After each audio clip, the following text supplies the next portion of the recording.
High বন্ধুরা, তো সন্ধ্যের সময় কি খাবো মনটা করছিল, তো ভাবলাম চলো একটুখানি বেগুনি করব। তো ভাবলাম যখন বেগুনিই করব তাহলে আমি আমার দর্শকদেরকে একটুখানি ডেকে নিই। তো ওদেরকে আমি ডেকে নিয়ে আসি আর ওরা সাইডে আমার বসে থাকে।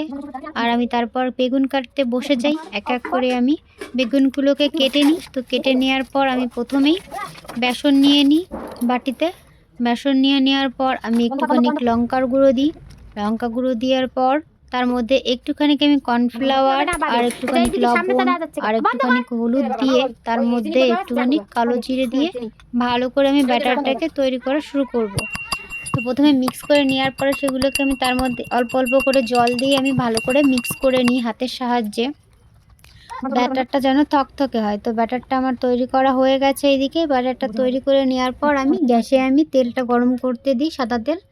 এইদিকে তেলটা গরম হতে হতে যে বেগুনগুলোকে আমি কেটে রেখেছিলাম লম্বা লম্বা পাতলা পাতলা করে, তো সেই বেগুনগুলোকে আমি ভালো করে পরিষ্কার করে নেওয়ার পর আমি ব্যাটারের মধ্যে দিই। তো দেওয়ার পর আমি ব্যাটারে ভালো করে মিক্স করে নেওয়ার পর আমি এক এক করে বেগুনিগুলোকে আমি তেলের মধ্যে ছেড়ে দিই আর এক এক করে আমি ভেজে নিই যতক্ষণ না ভালো করে ভাজা হচ্ছে, লাল লাল হচ্ছে।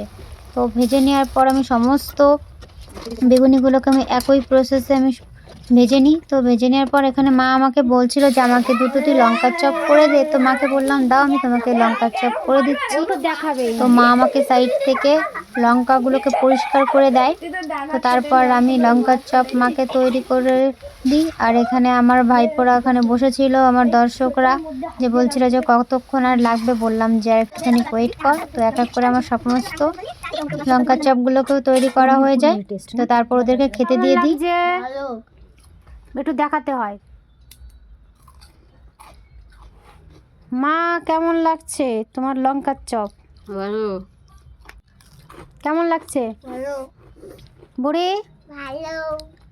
তো ভিডিওটি ভালো লাগলে অবশ্যই একটা লাইক কমেন্ট শেয়ার করে দেবেন আর একটা সাবস্ক্রাইব করবেন। নতুন ভিডিওর সঙ্গে দেখা হবে, ভালো থাকবেন।